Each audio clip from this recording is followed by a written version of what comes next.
लोकसभा चुनाव की बिसात बीतते ही नागपुर के गली मोहल्ले में सियासी नुक्कड़ सजने लगी है।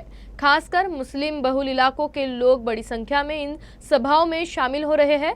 इन सभाओं के जरिए न केवल उम्मीदवारों पर मंथन किया जा रहा है, बल्कि मुस्लिम समाज का भविष्य और विकास कैसे हो, इस पर भी चर्चा होने लगी है।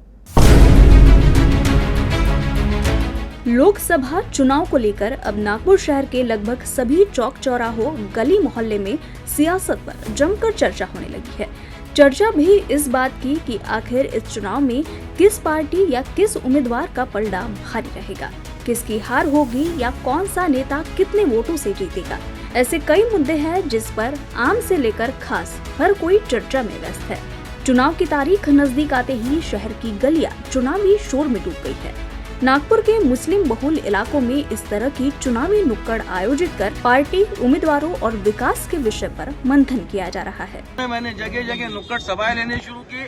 मेरा अपना जितना ग्रुप था, पिछली मर्तबा हमने नाना पटोले के साथ लिए बहुत मेहनत किए थे और निस्वार्थ होकर मेहनत किए थे और उत्तर नागपुर से उनको लीड भी मिली थी। लेकिन इस मर्तबा मैं नुक्कड़ सभाएं ले रहा हूँ मेरी अपनी टीम के साथ, हाफिज अख्तर अशरफी साहब के साथ और जो है इनके नेतृत्व में प्यारे खान साहब के, इनकी लीडरशिप में। और लोगों को मैं यही समझा रहा हूं कि अभी तक जो है हमारे पास में एक पुल नहीं था, हमारे पास में एक वास्ता नहीं था, हम गडकरी साहब के पास में डायरेक्ट पहुंच नहीं सकते थे। जबकि गडकरी साहब की शख्सियत भी जो है वो जो है उनके अंदर जात पात भेदभाव है नहीं। एजुकेशन हमारे इसमें इतना कम है कि नौकरी मिलती नहीं।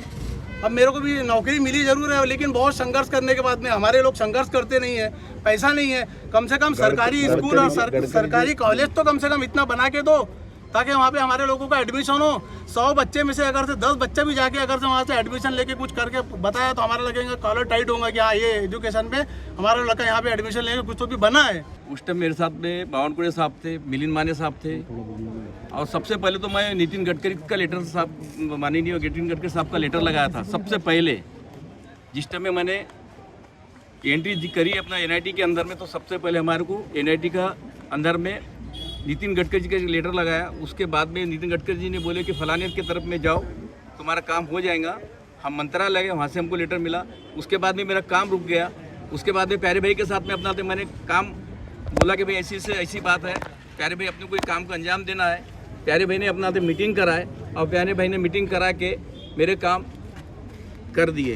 देर रात तक जारी इस नुक्कड़ सभा में लोकसभा चुनाव के लिए समाज के लोगों को एकजुट होने की अपील की जा रही है। लोगों का कहना है कि इस बार का चुनाव कई मायनों में बाकी चुनावों से अलग है। उनके एक वोट से न केवल नागपुर के विकास को नए आयाम मिलेंगे, बल्कि मुस्लिम समाज के ऊपर उठने के लिए भी जरूरी साबित होगा। 2019 में नागपुर लोकसभा क्षेत्र में कुल मतदाताओं में से मुस्लिम मतदाताओं की संख्या 12% यानी करीब 2,40,000 है। इनमें सबसे अधिक 70,000 मतदाता अकेले मध्य नागपुर में हैं। इसके अलावा उत्तर नागपुर में 54,921, दक्षिण नागपुर में 31,390, पूर्व नागपुर में 33,717, दक्षिण पश्चिम में 6,332 और पश्चिम में 40,960 मुस्लिम मतदाता हैं। को तो पहले हमारी मस्जिद की बहुत सख्त जरूरत है, उसके अलावा हॉस्पिटल चाहिए हमको और खेल का मैदान चाहिए, एजुकेशन चाहिए। एजुकेशन हमारे इसमें इतना कम है कि नौकरी मिलती नहीं। अब मेरे को भी नौकरी मिली जरूर है, लेकिन बहुत संघर्ष करने के बाद में हमारे लोग संघर्ष करते नहीं है, पैसा नहीं है। कम से कम सरकारी स्कूल और सरकारी कॉलेज तो कम से कम इतना बना के दो ताकि वहाँ पे हमारे लोगों का एडमिशन हो। 100 बच्चे में से अगर से 10 बच्चे भी जाके अगर से वहाँ से एडमिशन लेके कुछ करके बताया तो हमारा लगेगा कॉलर टाइट होगा कि हाँ ये एजुकेशन पे हमारा लड़का यहाँ पे एडमिशन लेके कुछ तो भी बना है।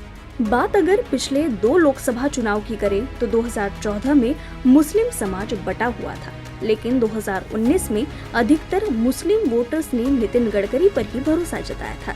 इस बार गडकरी का मुकाबला कांग्रेस के विकास ठाकरे से है और ठाकरे की पहचान भी हमेशा से ही मुस्लिम हितैषी रही है, जिससे दोनों के बीच मुकाबला कड़ा होने की उम्मीद है। बहरहाल मौजूदा समय में गडकरी के सर्वधर्म समभाव और विकास पुरुष की छवि मुस्लिम वोटर्स को अपने पाले में लाने में सफल होगी या जिनके नाम में ही विकास है वो आरएसएस के गढ़ में कांग्रेस के नैया पार लगाए, ये तो आने वाला समय ही बताएगा।